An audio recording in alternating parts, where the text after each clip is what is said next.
പ്രതിഷേധം ഇപ്പോൾ പ്രതീക്ഷിച്ചതെങ്കിൽ പിന്നെ എന്നാണ് പ്രതിഷേധിക്കുക? ക്രിസ്ത്യാനികളെ മുഴുവൻ കൊന്നൊടുക്കുന്നു, ഇന്ത്യൻ പൗരന്മാരെ മുഴുവൻ കൊന്നൊടുക്കുന്നു. ഇതാണ് ഭാരതത്തിൻ്റെ സ്ഥിതിയെങ്കിൽ ഇന്ന് പ്രതിഷേധിച്ചെങ്കിൽ പിന്നെ എപ്പോഴാണ് പ്രതിഷേധിക്കേണ്ടത്? പ്രതിഷേധിക്കേണ്ട സമയം അതിക്രമിച്ചു.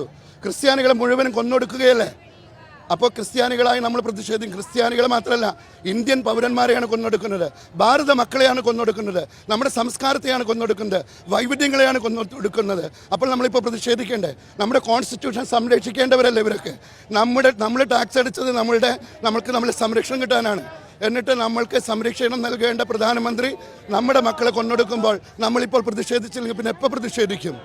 തീർച്ചയായിട്ടും പ്രതിഷേധിക്കണം. ഇതാണ് പ്രതിഷേധിക്കേണ്ട സമയം. അല്ലെങ്കിൽ ഇന്ത്യൻ ഭരണം തന്നെ അപകടത്തിലാവും.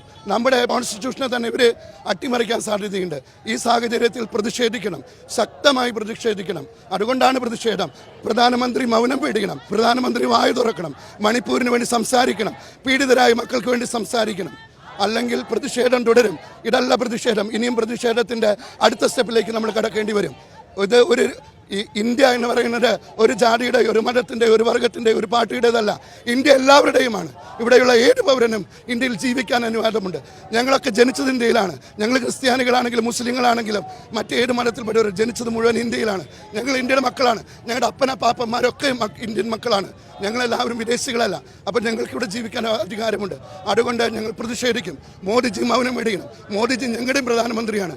മോദിജി അതുകൊണ്ട് തന്നെ മൗനം വെടിഞ്ഞ് മണിപ്പൂരിലെ കലാപം അവസാനിപ്പിക്കാൻ നേതൃത്വം കൊടുക്കണം. മണിപ്പൂരിൽ ക്രൈസ്തവരെ തെരഞ്ഞുപിടിച്ച് ആക്രമിക്കുന്നു എന്നൊരു വികാരമാണോ ഉള്ളത്? ക്രൈസ്തവരെ ആക്രമിക്കുന്നു എന്നുള്ള വികാരമുണ്ട്. അതുകൂടാതെ ഇത് ഇന്ത്യൻ പൗരന്മാരായ, അത് ക്രിസ്ത്യാനിയായാലും മുസ്ലിം ആയാലും ഇവരൊന്നും ഇവിടെ സുരക്ഷിതരല്ല. ന്യൂനപക്ഷങ്ങൾ ഇവിടെ സുരക്ഷിതരല്ല. ന്യൂനപക്ഷങ്ങൾക്ക് നേരെ വർഗീയത, ഭൂരിപക്ഷ വർഗീയത ഇവിടെ ആഞ്ഞടിക്കുന്നു. ഭൂരിപക്ഷ വർഗീയതയ്ക്ക് വേണ്ടി കളമൊരുക്കുന്ന മോദിജി അത് ചെയ്യുന്നത് തെറ്റാണ്. അതല്ല ഇന്ത്യൻ ജനാധിപത്യം.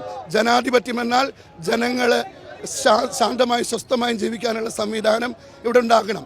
അതുകൊണ്ട് തന്നെ മോദിയുടെ ഭരണം തെറ്റായ ദിശയിൽ നീങ്ങുന്നു. ഇതിനെതിരെ നമ്മൾ പ്രതികരിക്കും.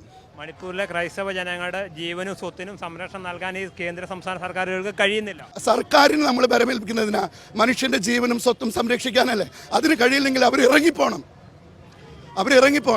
മോദി അവിടെ മണിപ്പൂരിലുള്ള ക്രൈസ്തവർ മാത്രമല്ല, കുക്കി വംശജരായാലും മെയ്തൈ വംശജരായാലും അവരെ സംരക്ഷിക്കാൻ കഴിയില്ലെങ്കിൽ എന്ത് ചെയ്യണം? അധികാരത്തിൻ്റെ ചെങ്കോൽ അവിടെ വെച്ചിട്ട് ഇറങ്ങിപ്പോണം. എന്നിട്ട് നല്ല കഴിവുള്ള ആളുകൾ ഒന്ന് ഭരിക്കട്ടെ. ഇവിടെ സ്വസ്ഥമായി ജീവിക്കണം. ഇത് മതേതര ഭാരതമാണ്. മതേതരം. ഒരു മതത്തിന് ഇവിടെ ആധിപത്യമില്ല. എല്ലാ മതങ്ങളും തുല്യമാണ്. അപ്പോൾ ആ തുല്യത ഇവിടെ ലഭിക്കണം. അതുകൊണ്ട് ഞങ്ങൾ പ്രതിഷേധിക്കും.